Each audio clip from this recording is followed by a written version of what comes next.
مصرع ہو گیا تھا جب تک مجھے نام پکار دیا نہیں. تو الحمدللہ ایسی عظیم الشان خانقاہ کے صاحب سجادہ کے زیر سایہ ہم اور آپ یہاں جمع ہوئے ہیں. تو اللہ تبارک و تعالیٰ سے یہ امید لگا کر یہاں بیٹھے کہ جب یہاں سے اٹھیں گے تو فیضان شیخ العالم لے کر اٹھیں گے. سبحان اللہ. اپنے دلوں کی دنیا بدل کر اٹھیں گے, اخلاق حسنہ لے کر اٹھیں گے, دلوں میں وسعت لے کر اٹھیں گے, کشادہ قلبی لے کر اٹھیں گے, اللہ اور اس کے رسول کی محبت لے کے اٹھیں گے, سبحان اللہ, اور شریعت پر عمل کرنے کا عزم مصمم لے کے اٹھیں گے بے شک انشاءاللہ. اللہ تبارک و تعالیٰ نے قرآن مجید میں ارشاد فرمایا فَاسْأَلُوا, سوال کرو, پوچھو, دریافت کرو, معلومات حاصل کرو. فَاسْأَلُوا أَهْلَ الذِّكْرِ, کس سے پوچھو؟ اپنے ہی جیسے کسی نہ جاننے والے سے, یا کسی ناخواندہ سے, یا جس کو علم نہ ہو اس سے نہیں. فرمایا فَاسْأَلُوا أَهْلَ الذِّكْرِ, جاننے والے سے, اہل ذکر سے, جو جانتا ہے, جو جانکار ہے, جو علم والا ہے, جس کو معلومات ہے, اس سے پوچھو. کب پوچھو؟ ان کنتم لا تعلمون. کیا کہنے. مفسرین فرماتے ہیں کہ اس آیت کریمہ میں اللہ نے بہت سارے درس دے دیے, سبق دے دیے, حکم دے دیا. فرمایا ایک تو یہ کہ جب کوئی چیز نہ معلوم ہو تو اس کو سیکھو, بے شک, اس پر قناعت نہ کرو کہ ہم کیا کریں گے معلوم کر کے. بھائی جب آپ کے ذہن میں سوال آیا تو سوال کو اس کا جواب حاصل کیجیے. اور دین سیکھنا, اچھی باتیں سیکھنا, یہ مسلمان پر فرض و واجب ہے. سبحان اللہ. ہمارے لیے ضروری ہے کہ ہم ہر اچھی بات کو سمجھیں, اپنے دین کو سمجھیں, اپنے سلسلے کو جانیں, اپنی خانقاہ کو جانیں, اپنے پیر و مرشد کو اور اس کے سلسلے کو اور پیران اعظام کو جانیں. یہ ہم پر ضروری ہے, بے شک, جاننا چاہیے ہمیں. تو جانو. کس سے پوچھو؟ اہل ذکر سے پوچھو, جاننے والے سے پوچھو. بے شک. اور خامخواہ نہ پوچھو, اس کا امتحان لینے کے لیے نہ پوچھو, اس کو ذلیل اور رسوا کرنے کے لیے نہ پوچھو, کیا کہنے. اس کی کم علمی ظاہر کرنے کے لیے نہ پوچھو, اس کو 10 لوگوں کے سامنے جاہل ثابت کرنے کے لیے نہ پوچھو. ان کنتم لا تعلمون, اگر تم علم نہیں رکھتے ہو تو سوال کرو تاکہ جواب ملے اور تمہارا سینہ علم سے مربع ہو. سبحان اللہ. زبردستی سوال کرنے کی نفی ہو گئی اس آیت کریمہ. جو لوگ امتحان لینے کے لیے 10 لوگوں میں کسی کو شرمندہ کرنے کے لیے سوال کرتے ہیں یہ سوچ کر کہ لاؤ اس سے ایسا سوال پوچھا جائے اس کا جواب اسے نہ معلوم ہو, اللہ نے فرمایا سوال اس وقت کرو ان کنتم لا تعلمون. کیوں؟ اگر آپ تاریخ پڑھیں, سیرت پڑھیں, احادیث کا مطالعہ کریں تو آپ کو معلوم ہوگا کہ یہودی جو تھے مدینے کے, وہ نبی کریم صلی اللہ علیہ وسلم سے سوال اس لیے کرتے تھے, اس مرضی اور اس منشا کے ساتھ, اس نیت کے ساتھ, کوئی ایک ایسا سوال ان سے ہو جس کا جواب ان کے پاس کا ہو تو ہم کہہ سکیں کہ دیکھو یہ کیسا نبی ہے جو سوالوں کے جواب نہیں دے پاتا. اس لیے سوال نہ ہو. ایک مرتبہ ایک یہودی کرتے رہتے تھے, مسلم شریف کی روایت ہے, نبی کریم مدینے کے باہر چہل قدمی فرما رہے تھے, صحابی رسول ساتھ میں ہیں. اچانک چند یہودی جو بکری چرا رہے تھے انہوں نے آواز دی یا ابا قاسم, اور یہ مسئلہ سنتے چلیے کہ اب نبی کریم کو یا ابا قاسم کہہ کے مخاطب کرنا جائز نہیں, بے شک, اب صرف یا رسول اللہ یا نبی اللہ کہا جائے. سبحان اللہ. یا ابا قاسم کہہ کر کوئی نہیں پکار سکتا. اللہ نے قرآن میں نص وارد فرما کے منع کر دیا کہ اب کوئی مسلمان اس طرح نہ مخاطب کرے جس طرح ایک دوسرے کو مخاطب کرتے ہو. یہ یہودیوں کا اسٹائل تھا. اے ابا قاسم, آواز دے لی. روح کسے کہتے ہیں؟ اب یہ بات بھی یاد رکھیے کہ یہودیوں کے پاس جو کتاب ہے اس میں تفصیل بہت ہے, یعنی ان میں اتنی تفصیل ہے, مثال کے طور پر کہ جب حضرت ابراہیم علیہ السلام حضرت اسماعیل علیہ السلام کو لے کر چلے ذبح کرنے کے لیے, اور ان کی جگہ پر ایک دمبا رکھ دیا گیا, وہ دمبا کس رنگ کا تھا, اس کی دم کتنی بڑی, کس رسی میں بندھا ہوا تھا, اس رسی کا رنگ کیسا, یہ ساری تفصیلیں ان کے پاس بہت ہے. اہل کتاب کے پاس بہت تفصیل ہے, ہر چیز کی بہت تفصیل. تو انہیں اپنے علم پر بڑا گھمنڈ تھا کہ ہم ہیں علم والے, ان کے پاس کیا علم ہوگا. یہ کبھی کسی سے عالم سے ملے نہیں, کسی سے انہوں نے زانو تلمس طے نہیں کیا, یہ کیا جانتے ہیں, ان کو تو پڑھنا نہیں آتا, لکھنا نہیں آتا. یہ عقیدہ کس کا تھا؟ یہودیوں کا. یہ مسلمانوں کا عقیدہ نہیں تھا, یہ یہودیوں کا عقیدہ تھا کہ نبی کریم کو نہ پڑھنا آتا نہ لکھنا آتا ہے, ان کے پاس کیا علم ہوگا. تو پوچھا کہ روح کسے کہتے ہیں. بھائی اتنا پوچھنا تھا کہ اللہ تبارک و تعالی نے وہی نازل فرمائی، کیونکہ اللہ کی شان تو یہ ہے کہ وہ نہ سوتا ہے، نہ اونگتا ہے، نہ پلک جھپکتی ہے، نہ غافل ہوتا ہے۔ سبحان اللہ۔ تو ہر وقت، ہر لمحہ پوری کائنات کو اس کے علم میں ہے، وہ تو دیکھ رہا ہے، علیم ہے، بصیر ہے، سمیع ہے، ہر وقت اس کے علم میں، ہر ذرہ ذرہ اس کے علم میں ہے۔ اسی وقت وہی نازل فرمائی۔ آپ کے ہاتھ میں ایک عصا تھا، صحابی رسول جو راوی ہے وہ کہتے ہیں کہ جب آپ عصے پر زور دینے لگے تو میں سمجھ گیا کہ وہی نازل ہو رہی ہے۔ اب وحی کا نزول جب منقطع ہوا تو آپ نے سر اٹھا کر فرمایا، آیت پڑھنا شروع کر دی، وَيَسْأَلُونَكَ عَنِ الرُّوحِ، قرآن نازل ہو گیا۔ اللہ نے فرمایا اور وہ آپ سے روح کے بارے میں سوال کر رہے ہیں، وہ آپ سے روح کے بارے میں پوچھ رہے ہیں کہ روح کسے کہتے ہیں؟ قُلِ الرُّوحُ مِنْ أَمْرِ رَبِّي، آپ فرما دیجئے کہ روح میرے رب کے امر میں سے ایک امر ہے۔ سبحان اللہ۔ امر اللہ ہے روح، کیا کہنے؟ روح میرے رب کے امروں میں سے، من امر ربی، میرے رب کے امر میں سے ایک امر ہے، اور میرے رب کا ایک حکم ہے، روح میرے رب کا امر ہے۔ فرمائے بات سوال پورا ہو گیا کہ نہیں؟ جواب، قل الروح من امر ربی۔ اب بات مکمل ہو گئی تھی مگر قرآن یہاں خاموش نہیں ہوتا۔ فرمایا وما اوتیتم من العلم الا قلیلا، اے یہودیوں، فرمایا پیارے حبیب ان لوگوں سے جن کو اپنے علم پر بڑا غرہ ہے، جن کو اپنے علم پر بڑا گمان ہے، جن کو اپنے علم پر بڑا ناز ہے، ان سے فرما دیجئے کہ تم جس علم پر ناز کر رہے ہو، وما اوتیتم من العلم الا قلیلا، ہم نے تمہیں صرف سوائے تھوڑے سے علم کے اور کچھ دیا ہی نہیں۔ کیا کہنے، کیا کہنے، ہم نے تمہیں علم دیا سوائے الا قلیلا، اور یہ قلیلا پہ جو تنوین لگی ہوئی ہے یہ تنوین تقلیل ہے، قلت کی تنوین ہے، یعنی جتنا کم ہو سکتا ہے، عقل انسانی جتنا کم سوچ سکتی ہے اتنا کم علم دیا ہے، تمہیں تو علم دیا ہی نہیں۔ تم کس بنیاد پر میرے حبیب کا امتحان لینا چاہتے ہو؟ کس بنیاد پر تم نبی کو جانچنا چاہتے ہو؟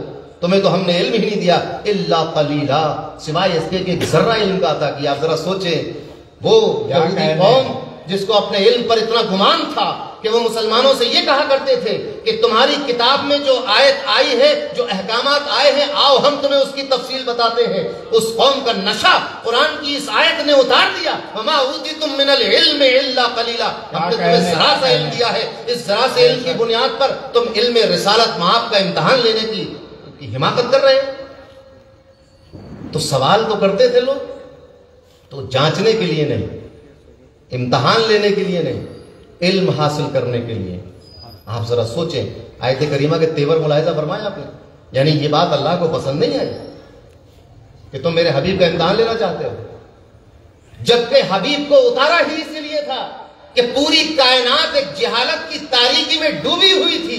اے میرے حبیب، تم اس قوم کے اس دنیا میں چلے جاؤ تاکہ یہ تم سے علم حاصل کر کے اپنے سینوں کو روشن کر لے۔ سبحان اللہ، سبحان اللہ۔ اسی لیے ان کو معلم کائنات کہا جاتا ہے۔ بے شک، بے شک۔ معلم کائنات سے، ایک ٹیچر سے اگر کوئی سوال کرے تو اس میں ناراضگی کی کیا بات ہے؟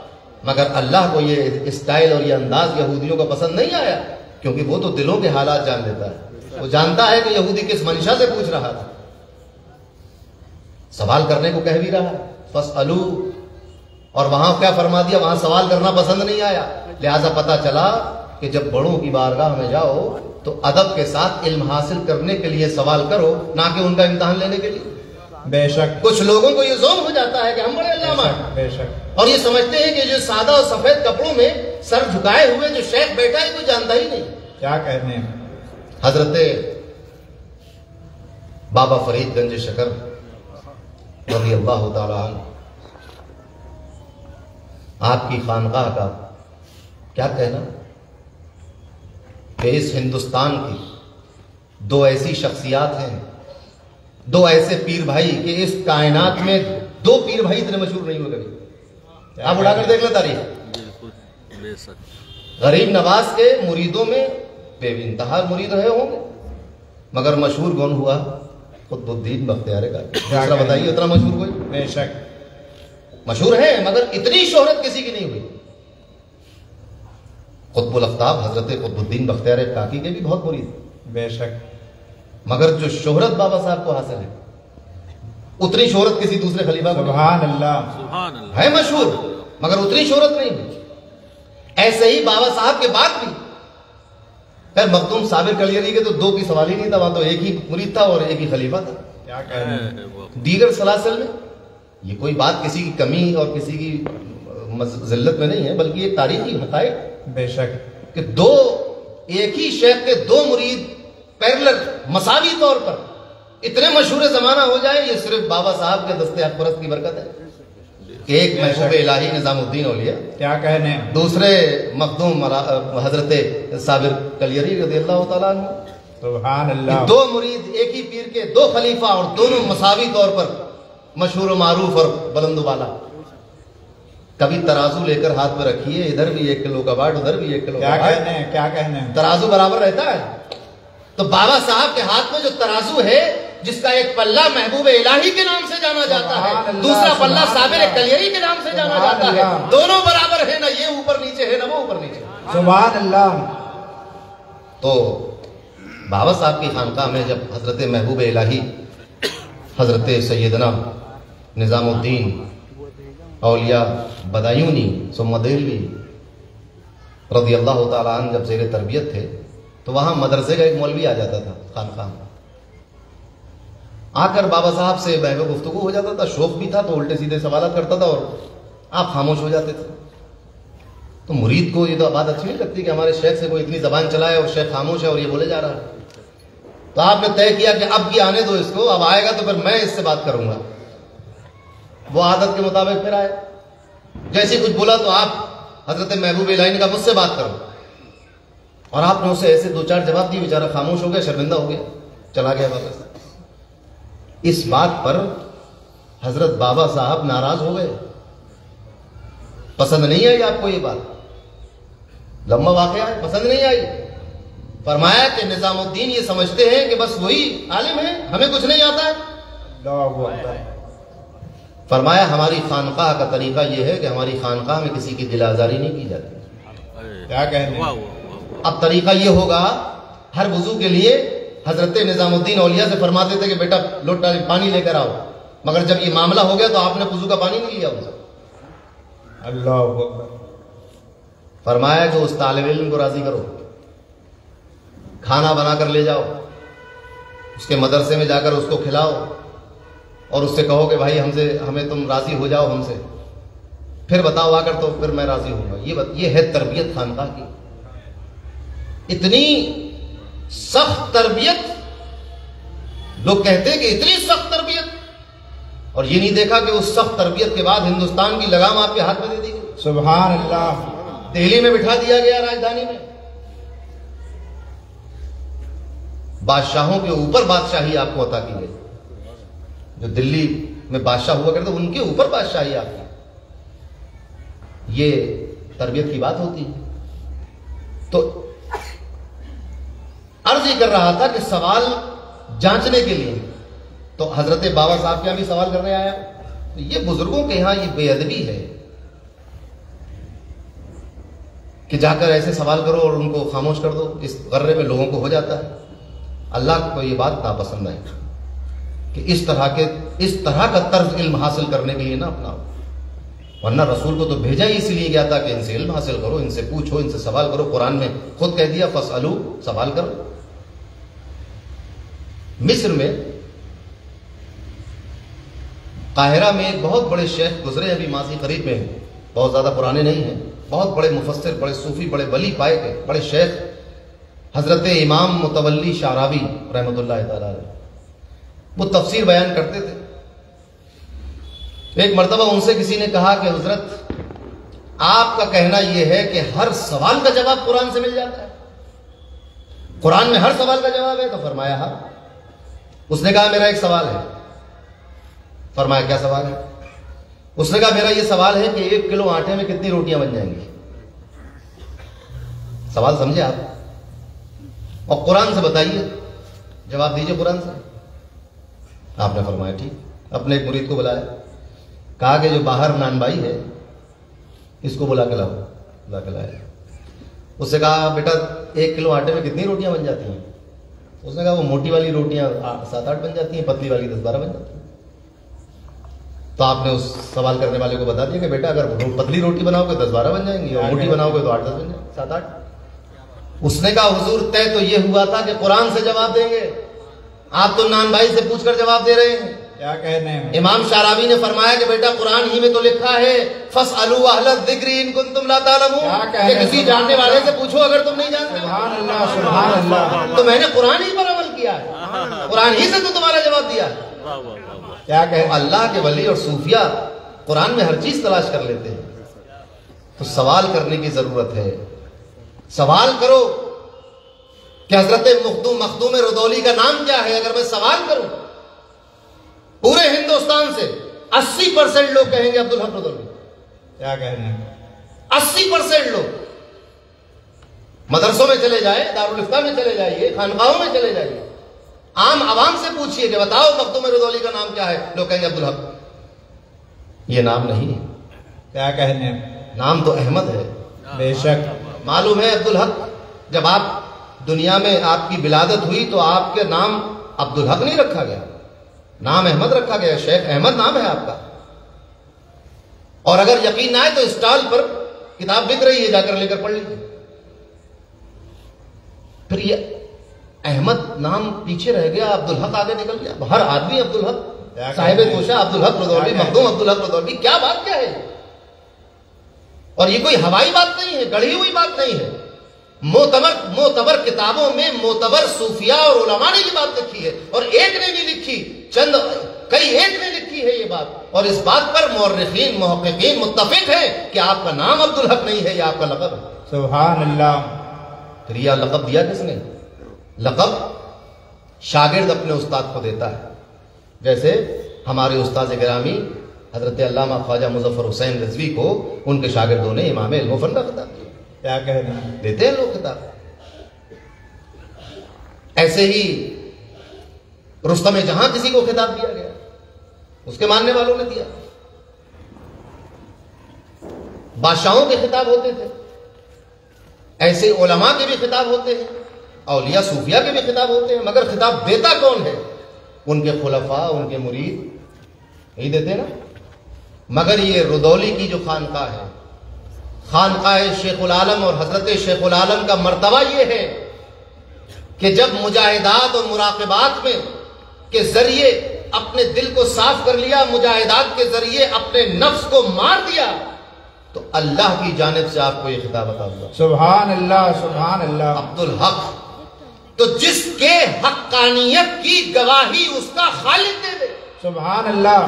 جس کے حق پر اور صراط مستقیم پر ہونے کی، جس پر اللہ سے اتصال کی گواہی خود اللہ دے رہا ہو، جب اللہ اپنے بندے کو کہہ رہا ہو کہ بندے تو میرا بندہ ہے، ایسے بندے کو کسی سے سرٹیفکیٹ کی ضرورت نہیں، کیا کہنا ہے؟ سبحان اللہ۔ کسی سے لینے کی الحمدللہ انہی شیخ العالم کی روش پر ان کے سجادہ نشین قائم رہے، اور ان کی اسی روش پر تمام اس سلسلے کے تمام سجادان چلتے رہے، اور آج موجودہ سجادہ نشین بھی شیخ العالم کی روش پر ہے۔ سبحان ایک اللہ۔ انچ نہ ادھر ہے نہ ادھر ہے، اسی رستے پر ہے، اسی جادے پر ہے، اور اسی مقام پر ہے، اور انہی روایات پر ہے، اور انہی رسومات پر ہے جو مخدوم شیخ العالم، مخدوم مذہب عبدالحق رضولی صاحب توشہ رضی اللہ تعالیٰ عنہ کا جادہ ہے اور ان کا رستہ ہے۔ تو جب یہ ان کے رستے پر ہے تو یہ بھی انہی کے سبحان اللہ راہ پر چلنے والے ہیں۔ الحمدللہ مبارک ہو آپ کو کہ آپ ایک ایسے پیر کے ہاتھ پر اپنا ہاتھ رکھ چکے ہیں کہ جس کی حقانیت کی دلیل اللہ کا قول عبدالحق۔ سبحان اللہ، سبحان اللہ۔ اللہ نے اپنے بندے کو اپنا بندہ کہا ہے، اللہ نے۔ مبارک ہو آپ کو کہ آپ کے ہاتھ میں جو سلسلہ ہے، جو شجرہ آپ پڑھتے ہیں، وہ کوئی معمولی شجرہ نہیں ہے، بلکہ ہندوستان کی ایک عظیم صف اول کی خانقاہ حضرت شیخ العالم کا شجرہ آپ کے ہاتھ میں ہے، اور آپ کے پیر و مرشد اسی راستے پر گامزن ہے جس راستے پر شیخ العالم گامزن تھے۔ تو اب آپ کو یہ فکر کرنے کی ضرورت نہیں ہے کہ کس نے کیا کہہ دیا اور کیا نہیں ہو گیا، اور اس کی فکر آپ اپنے پیر کو دیکھیے، اس کے پیچھے پیچھے آپ کو چلنا، اس کی اتباع کرنی ہے، اس کی اطاعت کرنی ہے، سبحان اللہ۔ اور معلومات حاصل کرنے کے لیے کتاب اٹھا کر دیکھ لیا۔ تو من جانب اللہ، اس میں دو قول ہیں، میں اس کا بھی خلاصہ کر جاؤں، ایسا نہ ہو کہ میرے بعد آپ کتاب اٹھا کر دیں گے اور کہہ کے بتائیے مولانا دوسرا قول نہیں بیان کیا. دونوں بیان کر دوں گا، اس کی تعویل بھی کر دوں گا. دوسرا قول آپ کو اسی کتاب میں یہ ملے گا کہ آپ کے پیر و مرشد حضرت کبیر الاولیاء نے آپ کو عبدالحق کا خطاب دیا. سبحان اللہ. یہ بھی حق ہے. دونوں روایتوں میں تعارض نہیں ہے، ٹکراؤ نہیں ہے، تباین نہیں ہے، بلکہ اس کی ایک تعویل کی گنجائش یہ ہے کہ پہلا جو حوالہ ہے اس میں یہ ہے کہ آپ کو من جانب اللہ یہ خطاب ملا. دوسرا جو حوالہ ہے اس میں یہ ہے کہ آپ کے پیر و مرشد نے آپ کو خطاب دیا. تعویل یہ ہے کہ آپ کے پیر و مرشد نے اللہ کے حکم سے آپ کو یہ خطاب دیا. سبحان اللہ. تو یہ ہوا اللہ کی جانب سے، کسی مرید کا دیا ہوا لقب نہیں ہے. اللہ کی جانب سے آپ کو یہ لقب ملتے ہیں. میں بھی جس خانقاہ کا جاروکش ہوں، خادم ہوں، وہاں کے وہی فرزند جلیل جن کی دستار بندی رودولی شریف میں ہوئی تھی، جب مدینہ پہنچے تو سرکار کائنات سرور دو جہاں محمد مصطفیٰ صلی اللہ علیہ وسلم کی بارگاہ بے کس پناہ سے سیف اللہ المسلول کا خطاب ہے. سبحان اللہ. سبحان اللہ. اللہ کی کھچی ہوئی تلوار. کیا کہنے. اور حکم دیا گیا کہ ہندوستان میں ناموس رسالت پر توہین کی جا رہی ہے، چیلنج کیا جا رہا ہے، گستاخیاں کی جا رہی ہے. فضل رسول ہم تمہیں سیف اللہ المسلول کا خطاب دیتے ہیں. جاؤ اس کا جواب لکھو. سبحان اللہ. سبحان اللہ. الحمدللہ. ایک شعر مجھے اپنا یاد آیا کہ شمار اپنا بھی ہوتا ہے ان کے منگتوں میں. کیا کہنے. کیا کہنے. شمار سبحان اللہ. اپنا بھی ہوتا ہے ان کے منگتوں میں کہ ہم بھی سلسلہ بو تراب رکھتے ہیں. کیا کہنے. سبحان اللہ. کہ ہم بھی سلسلہ بو تراب رکھتے ہیں اور انہی کے دامن رحمت کے سائے میں ہوں گے. انہی کے دامن رحمت کے سائے میں ہوں گے. ٹھکانہ ہم بھی بروز حساب رکھتے ہیں. کیا کہنے. سبحان اللہ. ٹھکانہ ہم بھی بروز حساب رکھتے ہیں اور ڈبو دیں حضرت وائس کے زہد و تقوی کو. کیا کہنے. ڈبو دیں حضرت وائس کے زہد و تقوی کو. ہم اپنے پیالے میں اتنی شراب رکھتے ہیں. کیا کہنے. سبحان اللہ. ہم اپنے پیالے میں اتنی شراب رکھتے ہیں.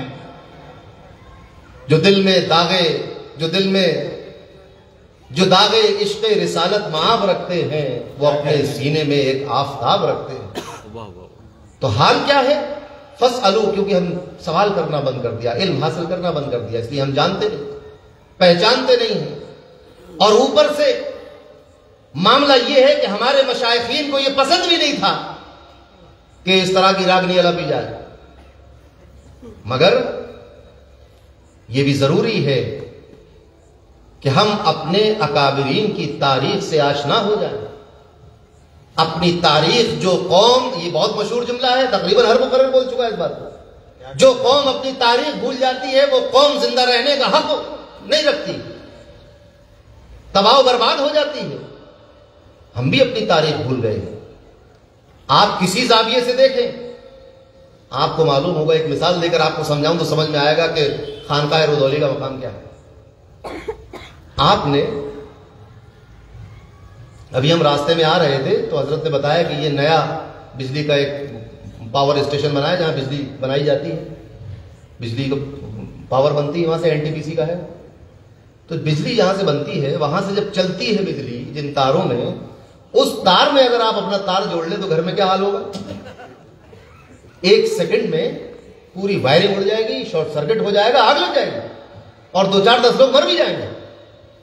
تو وہ لائٹ آتی ہے شہر کے بجلی گھر میں، وہاں آپ تار ڈال لیں، بلب فیوز ہو جائیں گے، لائٹیں پھٹ جائیں گی، AC خراب ہو جائے گا، فریج خراب ہو جائے گا، پریس خراب ہو جائے گی، شارٹ سرکٹ ہوگا، آگ لگے گی. تو وہاں سے بھی لائٹ نہیں لے سکتے آپ، حالانکہ بنی آپ کے لیے. تو کیا کرتے ہیں؟ اس کے لیے ایک ٹرانسفارمر ایجاد کیا گیا کہ وہ ٹرانسفارمر سے آپ، جب ٹرانسفارمر میں آ کے بجلی باہر آتی ہے تو وہ اس لائق ہو جاتی ہے ہلکی کہ آپ اس کو لے سکیں، اور پھر آپ اس کو اپنے گھر لاتے ہیں. اب وہ کبھی اگر ہلکی ہوئی تو آپ نے اسٹیبلائزر لگا لیا، یہی ہوتا ہے گھر میں، تو آپ اس کو اپنی یوز کے حساب سے آپ اس کو تیز کر لیتے ہیں. یا اگر آپ کو 210 چاہیے تو 210 کر لیں، 230 چاہیے 230 کر لیں. یہ ہوتا ہے کہ نہیں ہوتا ہے؟ بلا تشبیہ و تمثیل. کلیئر کے اندر جو پاور اسٹیشن تھا وہ اتنا ہائی تھا کہ ہر کسو ناگس کے بس کی بات نہیں تھی کہ اپنا تعلق وہاں سے جوڑ لیں. سبحان اللہ. یہ ہندوستان کی واحد خانقاہ ہے کہ جس شیخ طریقہ، شیخ بھی کیسا، حضرت بابا فرید کا مرید و خلیفہ، کیا کہنے. حضرت نظام الدین محبوب الہی کا پیر بھائی. اور بعض روایتوں کے مطابق محبوب الہی سے پہلے دلی آپ ہی کو دی جا رہی ہے. کیا کہنے. سمجھے آپ؟ ایسا شیخ، صرف ایک مرید، صرف ایک خلیفہ، وہی مرید اور وہی خلیفہ. پانی پت میں آپ کی درگاہ موجود ہے، ایک ہی مرید ہے خلیفہ. بڑے مزے کی بات ہے، صوفیہ اور اولیاء کے درمیان کتنی محبت ہوتی ہے.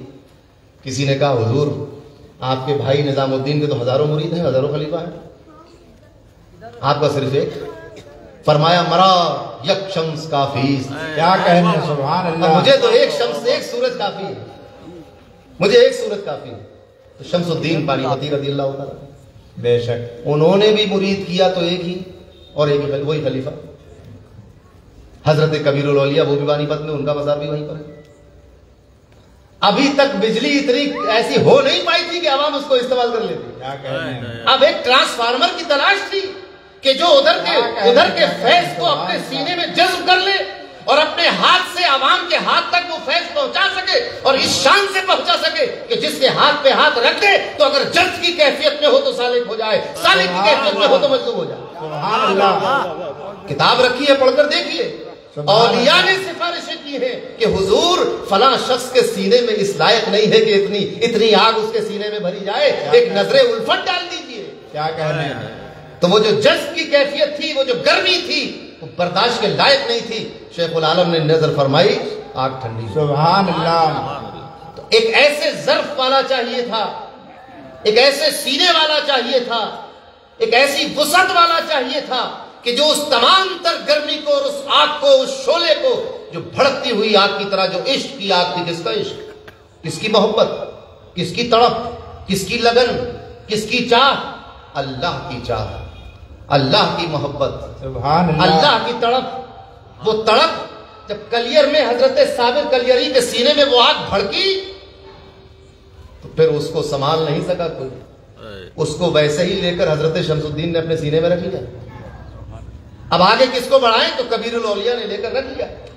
یقین مانو مخدوم صاحب اگر مرید نہ ہوئے ہوتے جا کر تو حضور معاف کیجیے گا سلسلہ آج ہوتا نہیں. کیا کہنے. بے شک ایک ہی ایک سلسلہ چلتا. تو ایک ایسے ظرف والے کی ضرورت تھی، اور وہ ظرف والا کہیں اور کا نہیں، اسی رودولی میں پیدا ہونے والا حضرت احمد عبد الحق صاحب. سبحان اللہ. سبحان اللہ. اور کیسے مرید ہوئے یہ بھی ایک واقعہ ہے. پورا واقعہ نگاری یہاں پر مقصود نہیں ہے. میں عرض ہی کرنا چاہتا ہوں ایک جھلک دکھا کر آپ کو کہ آپ جس سلسلے سے بیعت ہیں، خدا نہ کرے کہ آپ کو گھمنڈ اور تکبر ہو جائے. کیا کہنے. ورنہ سلسلہ تو ایسا ہے کہ اس سلسلے کے مریدوں کو کہیں تکبر نہ ہو جائے کہ اچھا ہمارے ہاتھ میں تو وہ دولت ہے جو کسی کے پاس نہیں. اللہ آپ کو گھمنڈ سے اور تکبر سے محفوظ کرے. آمین. چاہے جائے کہ آپ ڈپریشن میں چلے جائیں، احساس کمتری ہو جائے، اپنے آپ کو کم سمجھنے لگے، ایسا نہیں. اللہ سلسلے صابریہ کے ان جیالوں کو تکبر سے بچائے، گھمنڈ سے بچائے کہ ایسا سلسلہ ہمارے پاس اور ایسے شیخ کا ہاتھ ہمارے ہاتھ میں کہ نظر نہیں آتا دوسرا. ان باتوں پر بھی گھمنڈ ہو جاتا ہے. اللہ محفوظ رکھے. آمین. گھمنڈ نہ کرنا کبھی اس بات پر، کیونکہ یہ ساری رونق اسی وقت تک ہے جب تک اس آستانے پر جب عیسائی کرتے رہیں گے، عاجزی انکساری کرتے رہیں گے. بے شک. جیسے ہی تکبر آیا تو تکبر جو ہے وہ تو پھر اس کی کوئی انتہا نہیں ہوتی. لوگ اپنے آپ کو جب کچھ سمجھنے لگتے ہیں تو اپنے شیخ کو بھی چھوٹا سمجھ لیتے ہیں. جب شیخ ہی چھوٹا ہو گیا تو پھر آپ کا کیا رہے. آپ خود اپنے آپ کو بڑا سمجھے مگر دنیا آپ کو بڑا نہیں سمجھے. شیخ کے سامنے تو بہرحال شیخ رہنا ہے. حضرت خود شیخ العالم کی زندگی ملاحظہ فرمائیے، اپنے مشائخین کی بارگاہ میں ان کا طریقہ دیکھیے، اور پھر ان کے مرید اور خلفاء کا ان کی بارگاہ میں طریقہ دیکھیے. یہ ایک سلسلہ ہے، یہ سیکھنے والی چیز ہے، پوچھنے والی چیز ہے.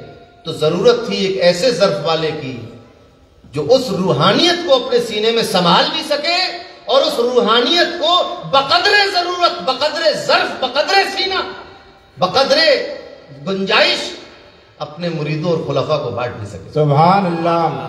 تو یہ حیثیت ہے حضرت شیخ العالم کی سلسلہ صابریہ میں، سلسلہ چشتیہ صابریہ میں، کہ آپ نے وہ سب کچھ حاصل کیا اور پھر اپنے اندر جذب کیا اور اس کو جس کو جتنی ضرورت تھی، جس کا سینہ جتنا وسیع تھا، جس کا ظرف جتنا وسیع تھا، جس کے پاس جتنی گنجائش تھی، اس کو اتنا عطا کرتے رہے، ظرف بڑا ہوتا رہا، عطائیں بڑھتی رہی۔ نہ صرف یہ کہ اپنے سلسلے میں بلکہ دیگر سلاسل کے اولیاء اور صوفیاء اور مشائخین کو جب ضرورت ہوئی ظرف کی اور روحانیت کی تو رودولی شریف تشریف سبحان لائے۔ اللہ، آپ کو معلوم ہوگا حضرت سیدنا سید عبد الرزاق باسوی سبحان اللہ، قدس اللہ تعالی سبحان اللہ، رودولی شریف حاضر ہوئے۔ بے شک، اب ان کی فقیری دیکھ کر ایک شخص نے کہا حضرت مجھے مرید کر لی، مگر اسی سلسلے میں سلسلے صابریہ ہے۔ آپ نے کہا بیٹا میرے پاس اس سلسلے کی اجازت نہیں ہے۔ کون کہہ رہا ہے؟ قادری سلسلے کے بزرگ ہیں حضرت سیدنا سید عبد الرزاق باسوی۔ کون؟ ملا نظام الدین فرنگی محلی کے پیر۔ کیا کہنے، سبحان اللہ، ان کو تو اسی کا نشہ ہو جانا چاہیے تھا کہ میرے مرید ملا نظام الدین فرنگی محلی ہندوستان کا سب سے بڑا عالم، 300 سال پہلے سب سے بڑا عالم میرا مرید ہے، مجھے کیا ضرورت ہے کہیں جانے کی؟ مگر رودولی حاضر ہوئے، مراقبے میں تھے، حاضری دے رہے تھے۔ اب یہ روحانی فیصلے تو جس کی قسمت میں ہوتے ہیں کہ کون کہاں سے بیعت ہوگا، یہ کوئی گھیرم گھار کر کے اور مارکیٹنگ کر کے اور ایڈ اور پروپیگنڈا کر کے اور پبلسٹی لے کر تو یہ سب نہیں ہوتا، یہ تو کوئی تجارت تھوڑی بے ہے، شک، یہ تو دل کا سودا ہے، جس کا جہاں دل ٹھک جائے۔ اب اس کا بندے کا دل، آپ ذرا سوچئے وسعت قلبی دیکھ رہے ہیں آپ رودولی شریف کی، کہ ہمارے کیمپس میں کھڑے ہو کر کہہ رہے ہو کہ ہم آپ سید صاحب کے مرید ہوں گے، ادھر سے نہیں ہوں گے مرید۔ صاحب سجادہ کو غصہ نہیں آیا تھا، کیونکہ یہ تو بہت سارے لوگ اپنے اپنے شیخ کو چھوڑ کر مخدوم صاحب سے مرید و خلیفہ مرید ہو گئے اور یہاں رہنے لگے۔ تو اب اس نے کہا کہ مجھے مرید کیجئے۔ آپ نے فرمایا بیٹا سلسلے صابریہ کی مجھے اجازت نہیں۔ کیا کہنے، پیچھے پڑ گیا وہ، تو انہوں نے کہا اچھا رکو تو میں اجازت لے لوں۔ کیا کہنے، سبحان، اب حضرت شیخ العالم کی طرف مراقبے میں گئے، مزار پر مراقبہ کیا، پھر سر اٹھا کر کہا کہ آؤ، شیخ نے مجھے اجازت دی۔ سبحان اللہ، تو یہ وہ بافیض آستانہ، اور پھر اس کو مرید کیا اور شجرہ لکھوایا، اپنا نام لکھوایا اور پھر مخدوم رودولی کا نام کیا لکھوایا، کہنے، ان سے مجھے حاصل ہوا سبحان دیگر اللہ، سلاسل میں۔ اور یہ تو ایک تحقیقی مقالے کا عنوان ہے کہ مخدوم صاحب سے کس کس نے فیض حاصل کیا، اس آستانے پر، اس درگاہ پر کون کون آیا اور کس کس حیثیت والا آیا۔ سبحان اللہ، بڑے بڑے عوامے اور دستار والے آئے اور الحمدللہ ان کو یہاں سے محبت ملی، خیر مقدم کیا گیا۔ اور کسی بھی دور میں اس آستانے کے سجادہ نشین نے کبھی کسی کو دھتکارا نہیں، کبھی اپنی انا کا مسئلہ نہیں بنایا۔ جب تحریک ندوہ چل رہی تھی، لوگ گستاخیاں کر رہے تھے، رد ہو رہا تھا گستاخوں کا، تو میٹنگ ہوئی، اس میں یہ طے ہوا، تاج الفہول کی صدارت رہتی تھی اس میں سب کی، تو آپ نے فرمایا کہ ہم رودولی جا کر وہاں کے صاحب سجادہ کے سامنے بھی مسئلہ رکھیں کیا کہتے اور ان کی تائید بھی حاصل کریں۔ تو آپ نے کہا کہ میں جاؤں گا۔ تو آپ کے شاگرد رشید حضرت قبلہ عالم حضور حافظ بخاری سیدنا مولانا سید عبد الصمد چشتی رحمۃ اللہ تعالی علیہ نے کہا کہ سبحان حضور اللہ، وہاں تو قوالی ہوتی ہے، تو آپ مجھے بھیج دیجئے کیونکہ میں تو چشتی ہوں، کیا کہنے، مجھے بھیج دیں، آپ نہ جائیں۔ آپ نے فرمایا کہ نہیں میں ہی جاؤں گا کیونکہ مسئلہ بہت سنگین ہے، اور اگر وہاں کے صاحب سجادہ نے مجھے سما میں بٹھا لیا تو میں یہ سمجھوں گا کہ حضرت نے اپنی نگاہ فیض سے مجھے اس قابل بنا دیا ہے کہ میں سما سن سکوں۔ سبحان اللہ، سبحان اللہ، کون کہہ رہا ہے یہ بات کہی کس نے ہے؟ جو امام اہل سنت ہے ہندوستان کا، سبحان اللہ، بے شک، بے حضور شک، تاج الفہول کی ذات کوئی کیا معمولی ذات کہنے، ہے؟ سبحان اللہ، امام اہل سنت ہندوستان بے کے شک، سیف اللہ المسلول کے جانشین۔ تاریخ پڑھیے، فَاسْأَلُوا أَهْلَ الذِّكْرِ إِن كُنتُمْ لَا تَعْلَمُونَ۔ دیوار پر چپکے ہوئے اشتہار کی زبان اور ہوتی ہے اور لائبریری میں رکھی ہوئی کتاب اور قلمی دستاویز کی بات اور ہوتی ہے۔ کیا کہنے، سبحان اللہ، نقالوں سے ساودھان لکھا دیکھا ہوگا آپ نے؟ پوسٹر تو کوئی بھی کیسا بنا لیتا ہے۔ آ کر دیکھیے، علم حاصل کیجیے۔ فَاسْأَلُوا أَهْلَ الذِّكْرِ إِن كُنتُمْ لَا تَعْلَمُونَ۔ کیا کہا تاج الفہول نے؟ یہ تھا مشائخین کا آپس میں ایک محبت اور ایک طرز ادب۔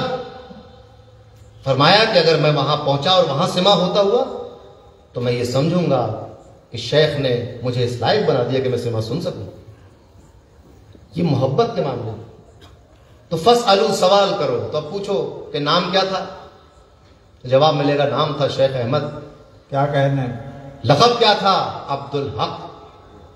یہ لقب اور القاب بہت ہیں آپ کے، ہر مورخ نے، تاریخ نگار نے آپ کے الگ الگ القابات لکھے ہیں، اور یہ نہیں کہ اپنے دل سے لکھ دیے، اولیاء اور صوفیاء اور علماء محققین کی زبانی اور ان کی کتابوں سے لکھے گئے۔ اسٹال اسی لیے لگایا گیا ہے کہ آپ جا کر یہاں سے کتاب لے کر پڑھ سکیں۔ القاب کے باوجود بھی آستانہ دیکھا ہے آپ نے؟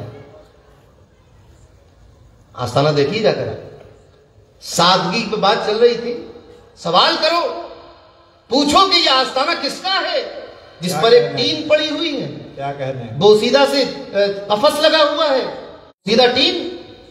یہ ہے سادگی۔ مشائخین کا اپنا اپنا مزاج ہوتا ہے، کسی کو دلی میں گہما گہمی پسند ہے، کسی کو کلیر میں تنہائی پسند ہے، کیا کہنے؟ تو کسی کو نہیں پسند آیا کہ گنبد بنے اور بڑے سنگ مرمر لگے، ورنہ حضرت کا بے شک تو اس وقت کے بادشاہ نے حضرت کے خاندان کا استقبال کیا، خیر مقدم کیا، خوش آمدید کہا۔ بے شک جب افغانستان سے ہجرت کر کے ہندوستان آئے اور یہاں خدمت میں جاگیریں پیش کی، بہت کچھ ہو سکتا تھا مگر نہیں، پوری توجہ۔ آپ تو فرماتے تھے ہم تو درویش ہیں، رسول اللہ صلی اللہ علیہ وسلم سے محبت کرو۔ آپ ذرا سوچیں یہ کس وقت کی بات ہے جب حضرت مخدوم نے یہاں پر اپنی رونق بخشی بے شک رودولی کو، کس وقت کی بات؟ آج کی؟ کل کی؟ 600 کون سا عرس ہوا تھا حضرت؟ 605واں تو عرس تھا حضرت کا، اور حضرت کی عمر 100 کچھ سال، کچھ مورخین نے 100 کا قول کیا ہے، بے شک 100 سال پر تو سب متفق ہیں، تو 605واں چھٹا عرس اس سے 100 سال پہلے سے۔ بے شک کتنے دور آئے اور چلے گئے، کس دور کی بات ہے؟ اس دور سے توحید کی شمع روشن کی، عشق اور عقیدے کو خراب ہو جاتے۔ فرنگی محل کے علماء، ہندوستان میں تو ایک چراغ روشن تھا فرنگی محل، بے شک دنیا کا مسئلہ حل کرنا ہو تو فرنگی محل آ جائیے۔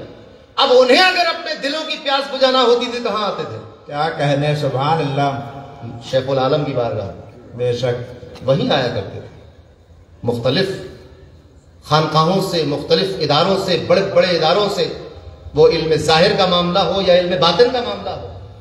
رودولی کی خانقاہ مرکزی خانقاہ تھی، فقیر کا خانوادہ بھی کوئی آج اور کل کا نہیں ہے۔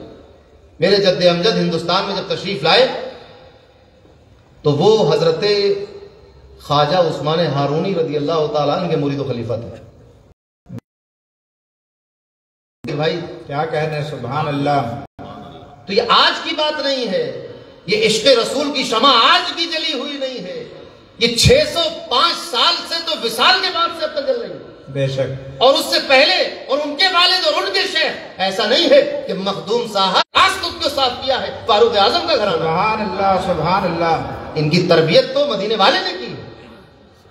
وہاں سے اس وقت سے لے کر اس وقت تک 1450 سال کا عرصہ گزر گیا، آج تک دل پر کوئی میلا پن، کوئی عقیدے میں کجی، کوئی اہل سنت والجماعت سے ایک بے راہ روی آج تک نہیں ملے گی تسلسل کے ساتھ۔ الحمدللہ، اللہ کا شکر ہے، بڑی بات سے توبہ ولا فخر، مگر وَأَمَّا بِنِعْمَةِ رَبِّكَ فَحَدِّثْ، ضرورت اس بات کی ہے کہ اللہ نے جو نعمت ہمیں عطا کی ہے ہم اس کا خوب خوب چرچا کریں، بے شک اور یقین مانو چرچا کتابوں میں لکھ کے نہیں ہوتا، ہو سکتا ہے، مگر جو یہ لفظ استعمال کیا علماء بیٹھے ہیں بے شک فحدث، تو تحدیث جو ہے وہ زبان کے ذریعے ہو سکتی ہے، یہ محادثہ لکھ کر نہیں ہوتا، لکھ کر تو تحریر بنتی ہے، مگر جب تحدث ہوتا ہے تو زبان کے ذریعے ہوتا ہے۔ بے شک تو پتہ چلا کہ زبان کے ذریعے چرچا کرنا چاہیے، اس لیے عید میلاد النبی میں زبان کے ذریعے، صرف لکھ کر نہیں، اخباروں میں اشتہار دے کر بے نہیں، شک بلکہ جلسہ سجا کر زبان کے ذریعے کہو یا رسول اللہ، سرکار کی آمد مرحبا، دلدار کی آمد مرحبا کہتے ہیں کہ بے نہیں، شک، زبان بے سے شک، چرچا کرو سبحان مدینے اللہ۔ والے کا۔ تو زبان سے چرچے، یہ تحدیث نعمت کے طور پر میں نے عرض کیا، ورنہ آج تک کبھی اس بات کی نہ پرواہ کی گئی نہ کی جائے گی کہ ہم اپنے خانقاہ کا کوئی ذکر کریں، چرچا کریں، یہی بات ہے کہ لوگ یہ سمجھتے ہیں کہ ہم تو شاید ابھی کے ہیں، یہی بنیاد ہے، یہی سمجھتے ہیں، ہمیں اس سے کوئی فرق بھی نہیں پڑتا۔ اصل مدعا کیا ہے کہ جس راہ پر اللہ نے ڈالا ہے، رسول اللہ نے ڈالا ہے، اس پر مضبوط رہے قدم. یہ ہے اصل بات. اور الحمدللہ کسی بیساکھی، کسی سہارے، کسی چندے کی ضرورت نہیں ہے. جب بات ناموس رسالت کی آئے گی اور جب دفاع کی بات آئے گی، جب گستاخان رسول کی کتابوں کا جواب لکھا جائے گا، الحمدللہ کسی بیساکھی کی ضرورت نہیں. اپنا علم، اپنی کتاب، اپنا قلم، اپنی زبان. جب علم روحانیت کی بات آ جائے گی، تزکیہ نفس کی بات آ جائے گی، الحمدللہ 600-700 سال سے یہ سلسلہ چلا آ رہا ہے. اللہ کا شکر ہے تحدیث نعمت کے طور پر. مگر توجہ اس بات پہ رہے کہ جس راہ پہ پیر و مرشد نے ڈالا ہے قدم اس سے بھٹک نہ جائے. بے شک. یہ بھی سوال کرو کہ اے پیر و مرشد، اب ہم مرید ہو گئے، اب ہماری زندگی کیسی ہونی چاہیے؟ فاسألوا اہل الذکر، پوچھو اپنے شیخ سے کہ کیا کریں. تو شیخ بتائے گا بیٹا نماز قضا نہ ہو. اور آپ یقین مانو، آپ اپنے شیخ کے ساتھ رہتے، میں ابھی 2-3 دن سے ساتھ میں ہوں، تو میں بہت دیکھا ہے میرا، وہ میں تو بچپن سے دیکھتا ہوا آ رہا. آپ لوگ دیکھیں، آپ کا شیخ نہ صرف یہ کہ نماز، بلکہ نماز بھی باجماعت کا آتی ہے. بے شک. جس کمرے میں ٹھہرے ہوئے اس کمرے میں جماعت ہوتی ہے. تارک الصلاۃ شیخ کے ہاتھ میں آپ نے ہاتھ نہیں دیا ہے تو پھر آپ کی نماز کیسے سبحان قضا ہو اللہ، سکتی ہے؟ سبحان اللہ. کیسے ہو سکتا ہے کہ شیخ تو نمازی ہو اور مرید بے نمازی ہو؟ کیا کہنے. پھر مرید کہے گا، پھر کیسا مرید؟ ہاتھ پہ ہاتھ رکھنے کا مطلب کیا ہے؟ ہاتھ پہ ہاتھ رکھنے کا مطلب یہ ہے کہ جیسا روش پیر کی ہے ویسی روش مرید کی ہو. یہ کوئی مارکیٹنگ نہیں ہے کہ اندر کیسا ہی صحیح، باہر سے آپ نے وال پیپر لگا کے اچھا سا کر دیا، اندر کچھ بھی صحیح. ایسا نہیں. سلسلہ ہے یہ، تزکیہ نفس کا سلسلہ ہے. دلوں کی صفائی کی جاتی ہے. مخدوم صاحب کی کتاب پڑھ کر، تقریر سن کر آپ نعرے لگا لیں، خوش ہو جائیں اور فخر کر لیں اپنے خانوادے پر اور ختم ہو جائے بات. نشستن گفتن برخاست ہے. اس کے بعد ہماری کیا ذمہ داری ہے؟ کیا صرف ہم یہی پوچھیں گے کہ بتاؤ سلسلہ صابریہ کی سب سے بڑی خانقاہ کیا ہے؟ یا ہم یہ بھی پوچھیں گے کہ بتاؤ سلسلہ صابریہ کے سب سے بڑے شیخ کی زندگی کیسے گزری؟ سبحان اللہ، یہ بھی پوچھیں سبحان گے. اللہ. اور پھر اس زندگی سے اپنی زندگی کو سجائیں گے، اس پر عمل کریں گے. رضولی شریف عرس میں جاتے ہیں، وہاں میں نے تقریر میں یہ بات کہی تھی کہ عرس کا ہر پروگرام نماز سے جڑا ہوا ہے. مطلب کیا ہے؟ تاکہ نمازی ہونا چاہیے. نماز اہم ہے. عرس کی تقاریب سے اہم ہے نماز. اس لیے وہاں کارڈ جب آتا ہے تو اس میں دیکھیں کہ فجر کے بعد یہ، عصر سے ظہر سے پہلے یہ، ظہر کے بعد یہ، عصر سے پہلے یہ، عصر کے بعد. تو یہی ہوتا ہے نمازوں کے وقت سے رسومات کی کہ ٹائم کو معین کیا جاتا ہے، متعین کیا جاتا ہے.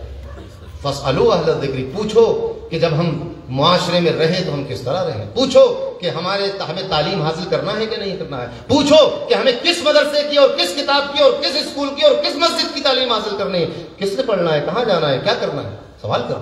بے شک. کہ ہمیں اپنے گھر میں کس طرح کا ماحول رکھنا ہے، سوال کرو. ہمیں کس طرح اپنے دلوں کو صاف کرنا ہے، سوال کرو. ہمیں کس طرح اپنے آپ کو چمکانا ہے، سوال کرو. جب یہ سارے سوالات آپ کریں گے اپنے شیخ سے آ کر اور وہ آپ کو جواب دے گا، یقین مانو آپ کے دل میں بھی وہی شمع روشن ہوگی جو مخدوم صاحب نے اپنے خلفاء اور مریدوں کے دل میں جلائی. بے شک. سبحان اللہ. یہ آج جو آپ کے درمیان مشائخ اور یہ حضرت شیخ تشریف لائے ہوئے ہیں، شکل دوسری ہے، جسم الگ ہے، فیضان وہی ہے. کیا کہنے. سبحان اللہ. صاحب سجادہ بدل جاتا ہے مگر سجادہ وہی رہتا. سجادہ کہتے ہیں قالین کو، بے شک. اور صاحب سجادہ کہتے ہیں اس پر بیٹھنے والے کو. کیا کہنے. وہ مسند ہے دراصل اصل چیز جس پر یہ بیٹھے ہوئے ہیں. فیضان وہی ہے مخدوم صاحب والا. کوئی سچا مانگنے والا تو ہو، سچا سوال کرنے والا تو ہو، مرید صادق تو ہو، تڑپ تو ہو کسی کے اندر حاصل کرنے کی. تو اس بات یہ قابل فخر بات ہے، قابل تحدیث نعمت کرنے والی بات ہے کہ ہم اتنی بڑی خانقاہ سے جڑے ہوئے ہیں. اور اس کے ساتھ ساتھ عمل کرنے کی بھی ضرورت ہے. آج بھی ہو جو براہیم سا ایماں پیدا، آگ کر سکتی ہے اندازے گلستاں پیدا. ضرورت ہے کہ ہم اپنے آپ کو بدلیں، اپنی خانقاہ سے رشتہ مضبوط رکھیں، اپنی خانقاہ کو پہچانیں. احساس کمتری میں مبتلا ہونے کی ضرورت نہیں ہے۔ اللہ نے بہت بڑا ہاتھ ہمارے ہاتھ میں دیا ہے، ایک طرف مخدوم صاحب کا ہاتھ ہے، غوث پاک کا ہاتھ ہے، ہمارے ہاتھ میں شمس ماررہ کا ہاتھ ہے، کسی چیز کی کمی نہیں ہے۔ ہم ہیں سرمایہ دار عشق نبی، ہم ہیں سرمایہ دار عشق نبی، کس لیے مفلسی کی بات کریں۔ وآخر دعوانا الحمدللہ رب العالمین۔ سبحان اللہ۔ صاحب سجادہ بدائع شریف سے آپ حضرات بہترین مدلل اور جامع خطاب سماعت کر رہے تھے۔ حضرات بزم صابری نے جو ہے بلاسپور کچھ استقبالیہ پروگرام رکھا ہے، آپ حضرات اس میں شامل ہوں، اس کے بعد پھر حضور صاحب سجادہ روضہ الشریف کا بھی خطاب آپ حضرات کو سماعت کرنی ہے۔ دیکھیے میں تھوڑا کمیٹی کے حضرات جو ہیں بزم صابری کی یہاں پہ آ جائیں، جلدی جلدی نام لیتے جاؤں گا اور آپ حضرات استقبال کرتے جائیں گے۔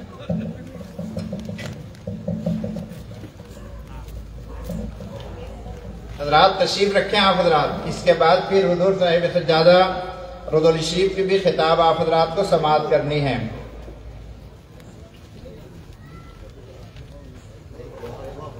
جی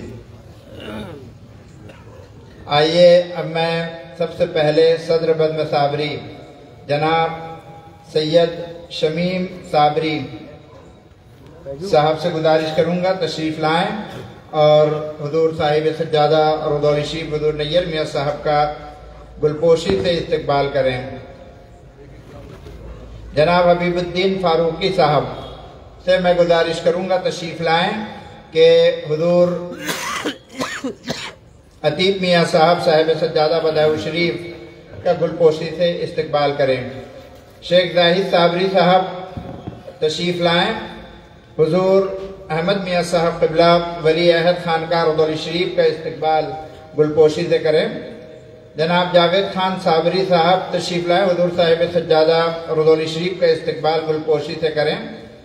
جناب حاسم علی صابری صاحب ننھے بھائی حضور عتیق میاں صاحب صاحب سجادہ بدائع شریف کا استقبال گلپوشی سے کریں۔ احمد علی صابری صاحب حضور احمد میاں صاحب کا استقبال گلپوشی سے کریں۔ جناب اقتدار احمد انصاری صاحب بدائع شریف کے رہنے والے ہیں اور پہلے ہی بدائع شریف کا فیض لے کر آ چکے ہیں، حضور عتیق میاں صاحب کا استقبال گلپوشی سے کریں گے اور حضور تاجدار اہل سنت کے مرید بھی ہیں، یہ بھی فخر ہے۔ محمد فاروق صاحب لتراواڑہ والے، جن کی یہ زمین ہے جہاں آپ حضرات بیٹھے ہوئے ہیں، یہ جلسہ ہو رہا ہے دیکھ رہے ہیں، حضور صاحب سجادہ روضہ الشریف کا استقبال گلپوشی سے کریں۔ جناب راشد خان صابری صاحب حضرت عتیق میاں صاحب کا استقبال گلپوشی سے کریں۔ حاجی سلیم صابری صاحب حضور صاحب سجادہ روضہ الشریف کا استقبال گلپوشی سے کریں۔ حاجی غیور حسین قادری صاحب حضور عتیق میاں صاحب کا استقبال گلپوشی سے کریں۔ تشریف لاتے جائیں آپ حضرات جو ہے۔ جناب شیخ نظر الدین چھوٹے بھائی حضور صاحب سجادہ روضہ الشریف کا استقبال گلپوشی سے کریں۔ حاجی سید انوار الحق قادری صاحب انوار القادری صاحب حضور صاحب سجادہ روضہ الشریف کا استقبال گلپوشی سے۔ شاداب خان صابری صاحب حضور احمد میاں صاحب کا استقبال گلپوشی سے کریں۔ جناب شمس الدین فاروقی صاحب حضور عتیق میاں صاحب کا استقبال گلپوشی سے کریں۔ سید یونس علی صاحب شکیل بھائی صابری حضور صاحب سجادہ روضہ الشریف کا استقبال گلپوشی سے کریں۔ محمد سلیم صابری حدودن والے حضور احمد میاں صاحب کا استقبال گلپوشی سے کریں۔ غلام شیخ معین الدین راجو بھائی حضور عتیق میاں صاحب کا استقبال گلپوشی سے کریں۔ غلام مصطفیٰ بھائی خادم کا بھی گلپوشی کر دیں، میرا بھی نام ہے اس میں، کمیٹی نے دیا ہے۔ اور یہ ہمارے بزم صابری کے جو نوجوان بچے ہیں، جناب سمیر خان صاحب اور جناب ایاز صابری صاحب اور جناب اعجاز علی صابری، جناب فیض علی صابری، یہ چاروں بچے جو ہے وہ تشریف لائیں، ہمارے علماء اکرام جو رونق اسٹیج ہیں ان کا استقبال گلپوشی سے کریں۔ یہ بزم صابری کے جو نوجوان بچے ہیں، سمیر صابری اور عزیزم ایاز صابری، عزیزم اعجاز علی صابری، عزیزم فیض صابری، یہ چاروں بچے آئیں اور ہمارے علماء اکرام بلاسپور کے جو ان کا استقبال گلپوشی سے کریں۔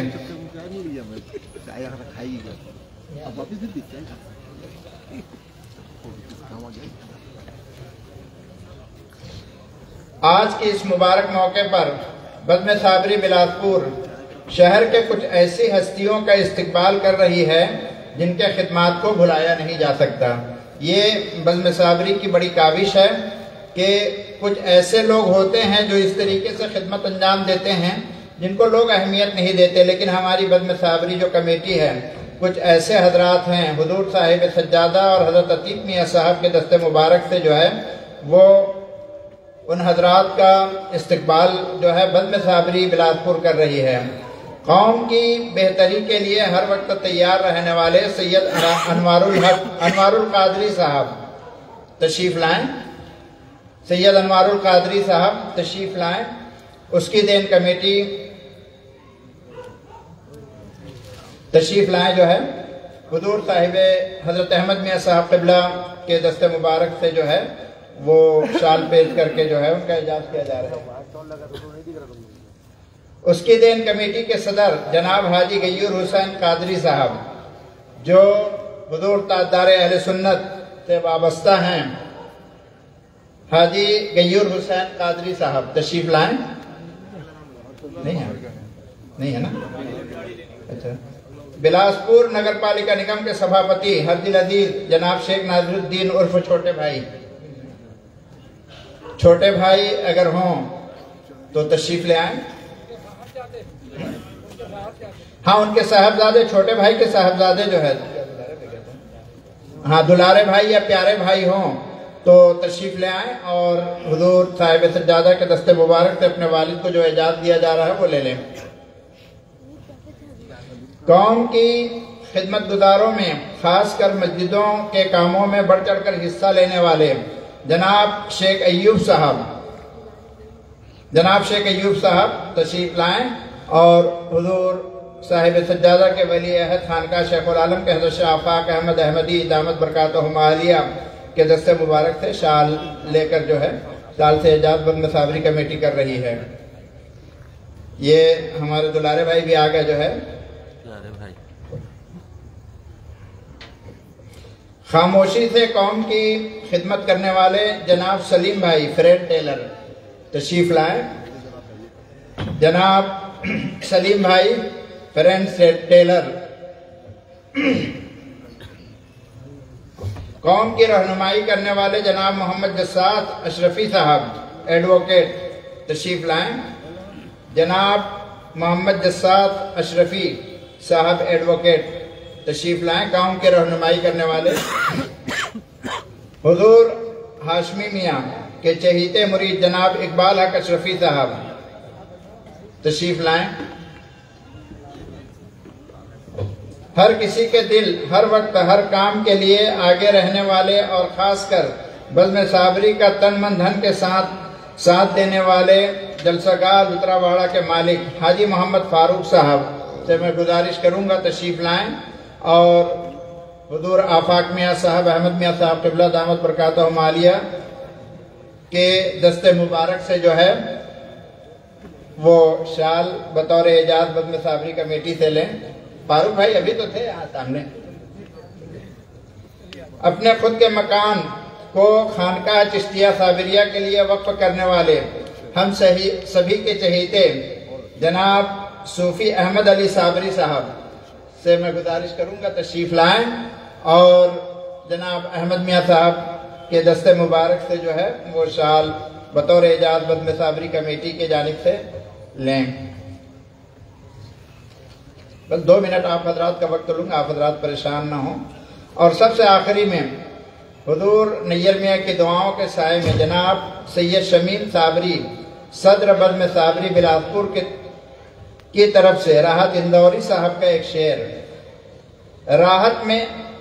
راہ میں خطرے کتنے بھی ہوں لیکن ٹھہرتا کون ہے، راہ میں خطرے کتنے بھی ہوں لیکن ٹھہرتا کون ہے، موت کل آنی ہے، آج آ جائے مرتا کون ہے۔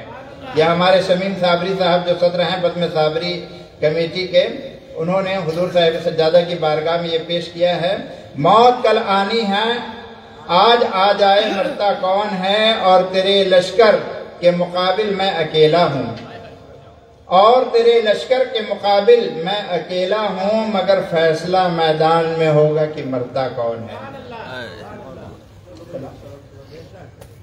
کھڑے ہو جائیں حضرات، آقا کائنات صلی اللہ علیہ وسلم کے بارگاہ میں۔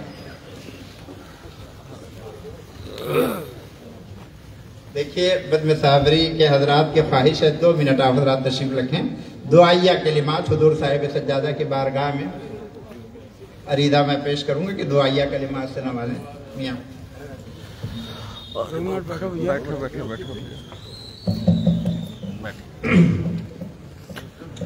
السلام علیکم ورحمۃ اللہ وبرکاتہ۔ دیکھیے اس سے پہلے مولانا عتیق میاں صاحب کی اور اس سے پہلے ایک خطاب ہوا، اور یہ دونوں خطاب ایسے تھے کہ اب اس کے لیے کسی اور مزید خطاب کی کوئی حاجت نہیں ہے، لیکن اب مجھے حکم دیا گیا ہے کہ میں کچھ دیر بول دوں، تو عرض یہ ہے کہ عتیق میاں نے اپنے خطاب میں نظام خانقاہی کے تعلق سے بابا صاحب کی خانقاہ کا جو نصاب مختصراً اپنی تقریر میں بیان فرمایا ہے، اس کو میں 5-10 منٹ کے لیے عرض کر دے رہا ہوں۔ بیعت ہونے کے بعد انسان کی زندگی کے 2 حصے ہیں، ایک بیعت ہونے کے پہلے اور ایک بیعت ہونے کے بعد۔ بیعت ہونے کے بعد اس نظام خانقاہی نے مولانا نظام الدین کو نظام الدین اولیاء کیسے بنا دیا؟ کیا کوئی جادو کی چھڑی تھی حضرت بابا فرید الدین کے ہاتھ میں جس نے مولانا نظام الدین کو مولانا نظام الدین سے نظام الدین اولیاء تک کا سفر طے کرا دیا؟ یہ کوئی کہانی اور قصہ نہیں ہے، بلکہ مستند ترین محرخین نے اور مستند ترین تذکرہ نگاروں نے اس کا تذکرہ اپنے یہاں کیا۔ 2 چیزیں انسان کے اندر ایسی ہیں، کیا ضرورت تھی میں پوچھتا ہوں اتنے بڑے عالم حضرت محبوب الہی نظام الدین اولیاء، اتنے بڑے اپنے وقت کے محدث، مفتی، محقق، کیا ضرورت تھی ان کو جا کر کے ایک درویش کی خانقاہ میں جھاڑو دینے کی؟ کیا ضرورت تھی؟ کیا حاجت پڑی تھی؟ اصل چیز یہ تھی کہ یہ جو علم کا تکبر تھا، کبر، جب تک یہ مارا نہیں جائے گا معرفت الہیہ کی منزلیں کبھی بھی طے نہیں ہو سکتی۔ بے شک۔ ایک چھوٹا سا واقعہ حضرت عتیق میاں صاحب نے مختصراً بیان کیا ہے، میں اس کو تھوڑا سا تفصیل سے بیان کروں گا اور اس سے پہلے کا ایک واقعہ بیان کر دوں گا۔ حضرت محبوب پاک کی جو علمی وجاہت ہے وہ یہ ہے کہ 750 سال کے پہلے کے ہندوستان میں، جس میں ہندوستان، پاکستان، لنکا، افغانستان تمام چیزیں شامل تھیں، مسلمانوں کی حکومت تھی، اس حکومت میں دلی مرکز بنا ہوا تھا علماء کا۔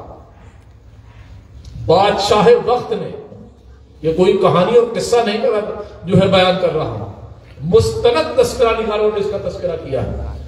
بادشاہ وقت نے اپنا خاص ایلچی بھیج کر کے حضرت محبوب پاک سے 3 مرتبہ قاضی القضاص ہند کا عہدہ آفر کیا تھا کہ حضور آپ اس کو قبول فرما لیجئے۔ آپ نے 3 مرتبہ انکار کیا۔ یہ واقعہ بیان کرنے کا صرف مقصد میرا یہ ہے کہ کوئی واقعہ بیان نہیں کرنا ہے، محبوب پاک کی علمی وجاہت کو بیان کرنا۔ اب یہ اتنے بڑے اپنے وقت کے عالم، محدث، مفتی، مفسر جب اپنے شیخ کی خانقاہ میں پہنچتے ہیں تو وہاں جو یہ علم کا کبر ہے نا، علم کا تکبر، اس کو کیسے توڑا جاتا ہے اور توڑ کے کرش کر دیا جاتا ہے۔ یہی ایک ایسا واقعہ ہے جس سے آپ کو سمجھ میں آ جائے گا کہ نظام الدین اولیاء تک کا سفر کیسے طے ہوا۔ خانقاہ میں پہنچنے کے بعد جو سب سے پہلی بات کہی جاتی ہے وہ یہ کہی جاتی ہے کہ مولانا نظام الدین سے کہو کہ وہ قرآن مجید صحیح پڑھنا نہیں جانتے، جائیں اور جا کے خانقاہ کے حافظ جی کے پاس قرآن ٹھیک کریں۔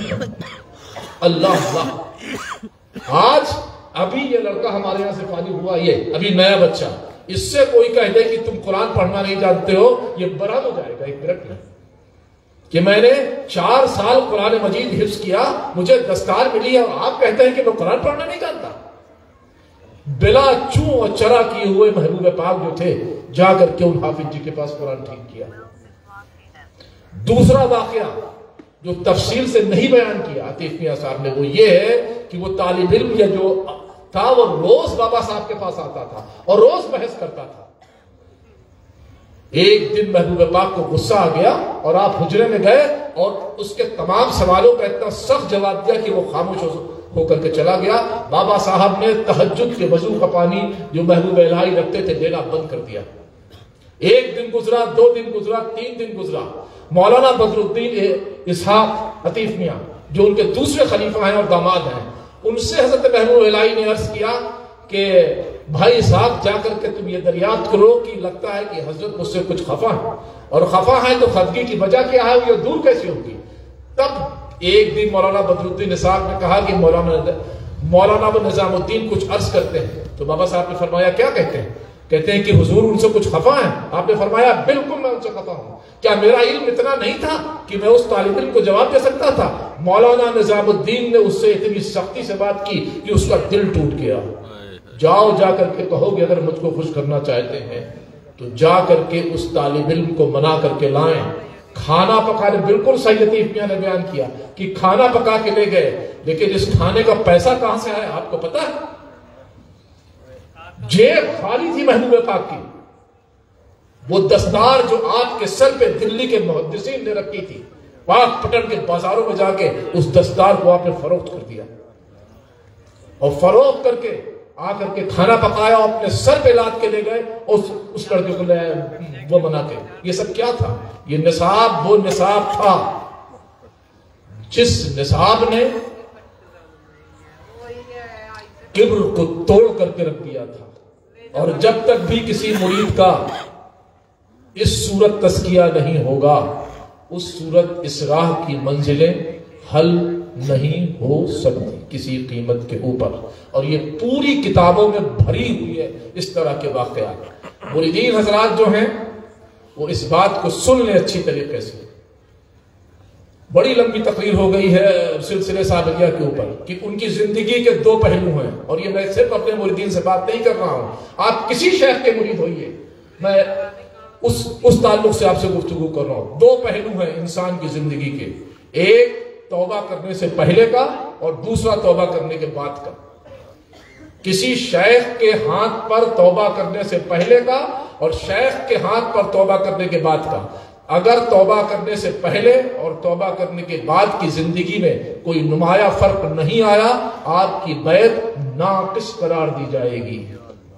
اگر کوئی تصوف کے میدان میں، اس پیری مریدی کے میدان میں یہ تعلیم دے رہا ہے کہ آپ فلانے پیر صاحب سے جا کر کے ہو جائیے بیعت، اور چاہے عمل کیجئے نہ کیجئے وہ آپ کو اپنی گود میں بیٹھا کے وہ جنت میں لے جائیں گے، تو یہ قطعی جو ہے وہ خام خیالی ہے، بزرگوں کے تمام طریقے سے بالکل انحراف ہے۔ لہذا اگر توبہ نہیں کی ہے اور توبہ سالم نہیں کی ہے اور توبہ قاعدے کی نہیں کی ہے تو شیخ کے ہاتھ پہ اپنے بیعت کے سلسلے میں توبہ کی تجدید کیجئے، ورنہ کیا وجہ تھی؟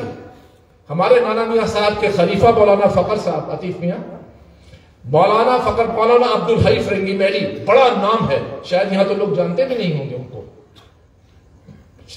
ہمارے خیال میں چند علماء کے علاوہ ان کا نام نہیں جانتے ہوں گے، بڑے عالم، بڑے محدث، فقیہ، پوری دنیا اس وقت حیرت زدہ ہے کہ 39 برس کی عمر میں مولانا کا وصال ہو گیا، اور 39 برس کی عمر میں مولانا کی جو تصانیف ہیں ان کو انٹرنیٹ پر دیکھ کے پوری دنیا حیرت زدہ ہے کہ 39 سال کی عمر میں اس آدمی کو اللہ تعالیٰ نے کون سی قوت عطا فرما دی تھی اور کون سا علم عطا فرما دیا تھا کہ جس کی بنیاد پر اس نے اتنی بڑی جو ہے وہ خدمت انجام دی.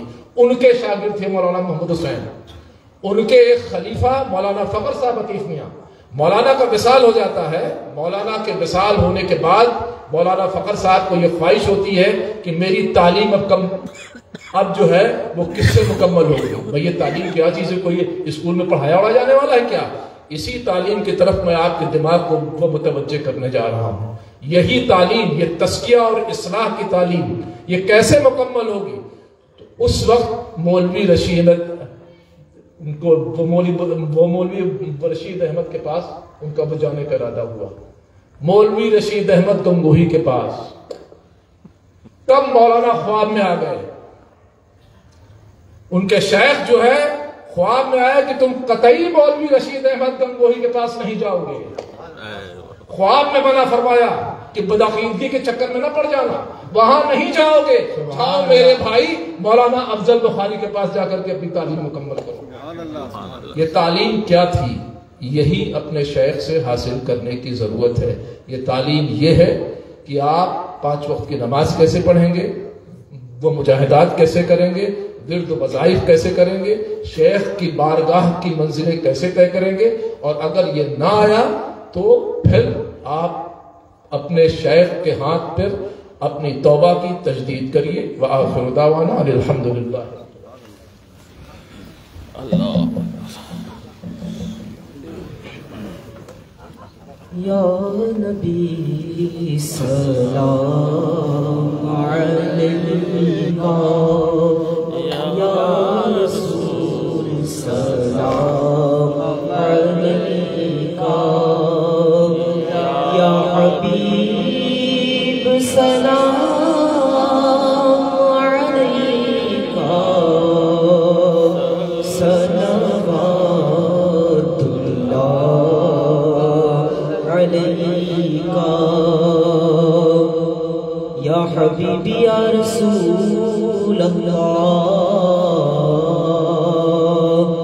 کیا کہوں آقا میں کیا ہوں، خادم صابر پیا ہوں، خواجہ کے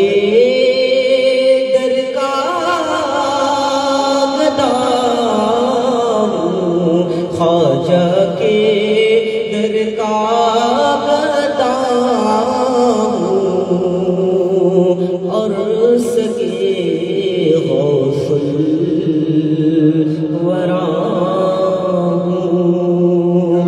یا نبی سلام علیکہ، یا رسول سلام علیکہ، یا حبیب سلام علیکہ، صلوات اللہ علیکہ، یا حبیبی یا رسول اللہ،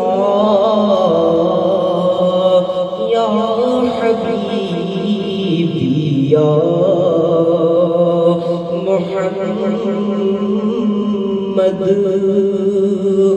یا عروس الخافقین،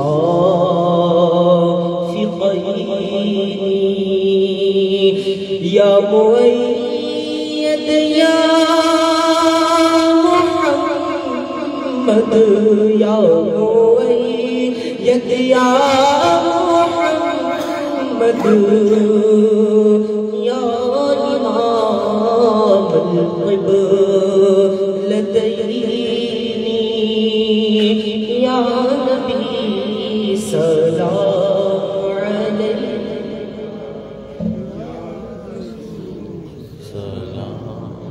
صلاۃ والسلام علیک یا حبیب اللہ وعلی آلک و اصحابک یا شفیعنا یوم الجزاء۔ رب العالمین اس مجلس مبارکہ کو اپنے یہاں شرف قبول عطا فرما، ہم سب کی حاضری کو اس محفل میں قبول فرما لے، ہم میں سے جو بیمار ہیں ان کو شفا عطا فرما دے، جو پریشان حال ہیں ان کی پریشانیوں کو دور فرما، جو مقروض ہیں انہیں قرض سے نجات عطا فرما، یا اللہ ہم سب کا خاتمہ بالخیر فرما۔ اللہم ربنا تقبل منا انک انت السمیع العلیم، ان اللہ وملائکتہ یصلون علی النبی یا ایھا الذین آمنوا صلوا علیہ وسلموا تسلیما۔ صلی اللہ علی النبی الأمی وآلہ صلی اللہ تعالی علیہ وسلم۔ سبحان ربک رب العزت عما یصفون وسلام علی المرسلین والحمد للہ۔ حضرات آپ حضرات شیرنی